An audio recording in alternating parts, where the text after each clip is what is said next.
मानना होगा। TET pass पारा शिक्षक का अधिकार देना। टेट पारा शिक्षक एकता जिंदाबाद। रांची में जेएसएससी और सरकार के खिलाफ अब शिक्षक भी जयपाल सिंह मुंडा स्टेडियम पहुंच गए हैं और अपनी मांग को लेकर आपको तस्वीर दिखा कि चारों तरफ करीब इनकी संख्या 7300 है, लेकिन फिलहाल सभी जिलों से जो इनके रहनुमा है, कहे कि जो नेतृत्व करते हैं वो पहुंचे हुए हैं और सीधे तौर पर सरकार को दिखाने की कोशिश कर रहे हैं कि आप हमें किस तरह से इग्नोर कर रहे हैं। जेएसएससी जो सवालों में रहती है, ये तमाम टेट पास पारा शिक्षकों के साथ कैसे अन्याय कर रही है। हम बात करते हैं, कई शिक्षक यहाँ पर है। कहाँ से आए हैं आप? पलामू से आए हैं। कहाँ पलामू? पलामू विश्रामपुर। कितना उम्र आपका हो गया? अभी आंदोलन कर रहे हैं? 55 साल हो गया है। तो उम्मीद है कि मतलब इस 60 साल पूर्णे से पहले हाथ में मिल जाएगा नियुक्ति? यह सरकार के ऊपर है, यह कहा नहीं जा सकता है। अभी तो हम लोग देखें कि रिटायरमेंट के एक दिन पहले भी किसी को मिला है, तो उसी आस में हम लोग भी लगे हुए हैं कि हो सकता है कि रिटायरमेंट के पहले मिल जाए या अभी मिल जाए।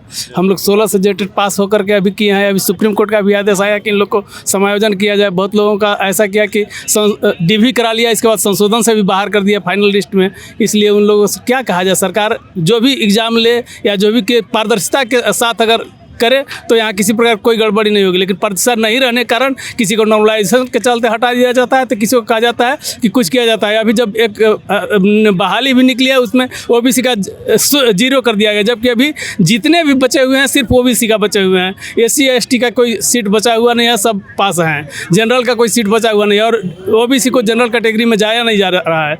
जो भी बचे हुए हैं जेटेट वाले ओबीसी का, और ओबीसी का एक भी सीट क्रिएट नहीं हुआ है। इस तरह से बहाली कैसे होगी?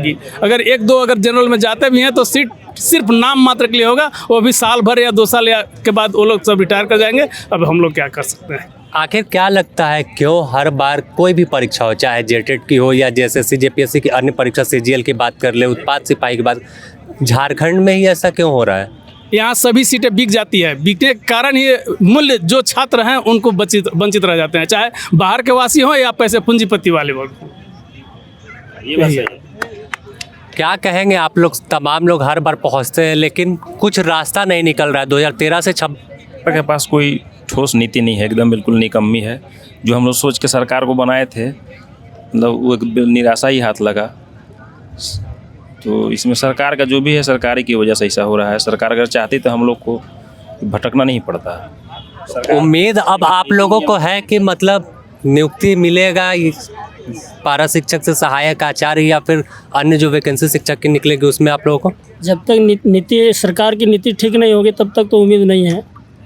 जब तक नीति ठीक होगा, सरकार का मंशा ठीक होगा, तभी हम लोग उम्मीद कर सकते हैं। जिस नीति से अभी माननीय सर्वोच्च न्यायालय जो हम लोग का आदेश दिया था, उस कैटेगरी में समझिए कि BC1 और BC2 का पूरे झारखंड में सीट जो है 0 कर दिया गया। 1 to 5 में और 6 to 8 में SST में भी पूरा 0 कर दिया है। तो इस उम्मीद से हम लोग को सरकार की मंशा ठीक नहीं लग रहा है, जिससे उम्मीद अभी हम लोग नहीं जता सकते कि नियुक्ति हो सकती है। इस हिसाब से नहीं होगी। क्या जो अभी नियमावली बनाई है सरकार, ये जो विज्ञापन निकाली है, उस हिसाब से जितने भी कैटेगरी में पास पारा टीचर हैं जेटेट, उनका नियुक्ति नहीं हो पाएगा। ये बताइए, सरकार तो कहती है कि नीति जो तमाम है वो आप लोगों के हक में बनाया जाता है, जनता के हक में, तो आखिर बीच में कौन घुस जाता है जो नीति को डाइवर्ट करके किसी और के हक में बना देता है? ये सब बड़े बड़े अधिकारियों का सब गेम है सर। वही लोग ये सब को करते हैं। सरकार के आदेश के सर, सुप्रीम कोर्ट का आदेश था कि 2022 में तक जितनी भी खाली वैकेंट सीटें हैं उस सब का 50% आरक्षण के आधार पर पारा टीचर को समायोजन करने का। लेकिन ऐसा नियमावली बनाई सरकार जिसमें समझिए कि जितना भी जेटेट पास किए हैं कैटेगरी में पारा टीचर, वो एक कोई भी आदमी उसमें सिलेक्शन, फॉर्म भी नहीं अप्लाई कर सकता। नियुक्ति की तो बात छोड़ दीजिए, फॉर्म भी अप्लाई नहीं कर सकते हम लोग, क्योंकि उसमें सीट आपको 0 रखे हैं और बहुत सारे लोग कैटेगरी में पास हैं तो फॉर्म अप्लाई भी नहीं कर सकते। जबकि ऐसा नहीं था।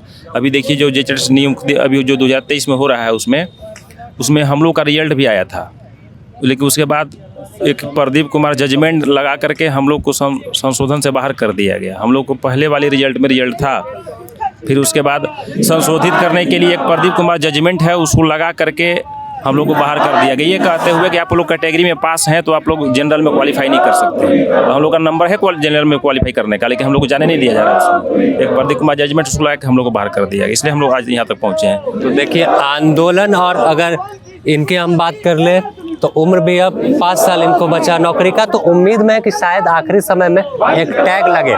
बगल में देखिए इनका भी उम्र बताइए। मैं एक पुरानी बात को कहना चाहता, जब हमारा संयुक्त बिहार था उस समय लाल सरकार का जब सरकार था 1994 में, टीचर का मैं भी एग्जाम दिए हुए था, मेरिट में छट गए थे। उस समय सरकार का कहना था कि अभी वैकेंसी 1 लाख का निकालो और सबका निकालो। वहाँ के जो IAS थे उनका कहना था कि इन लोग मैंने ट्रेंड नहीं है इसलिए नहीं होगा, लेकिन सरकार कहा कि मैं सरकार चला रही हूँ, मैं कानून बना रहा हूँ, तुम नहीं, तुम्हारा सिर्फ बहाली करना है। उस समय लालू सरकार बहाली करके दिखा दिया और सबों को बाद में ट्रेंड कराया गया, जबकि यहाँ के हम लोग मैंने ट्रेंड के अलावा जेटेड भी पास है, फिर भी हम लोग को नियुक्ति से वंचित किया जा रहा है। यहाँ की सरकार निकम्मी है, यहाँ के IAS जो कहते हैं बरगला करके, इसलिए हम लोगों को नहीं होने दिया रहा। क्या कहेंगे आप? आंदोलन कर रहे हैं, उम्र बढ़ती जा रही है, लेकिन उम्मीद है कि हो जाएगा आखिर।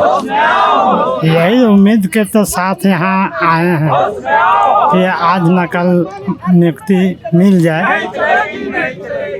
आशा, यही आशा के साथ यहाँ एकजुट हुए हैं।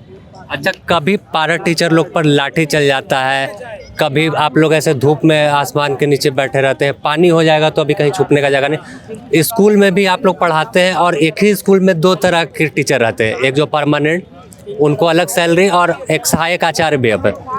तो आखिर कौन ऐसे नीति बनाता है कि एक ही जगह पर 3 लोगों को बैठा है और अलग अलग चीज़ परोस दिए?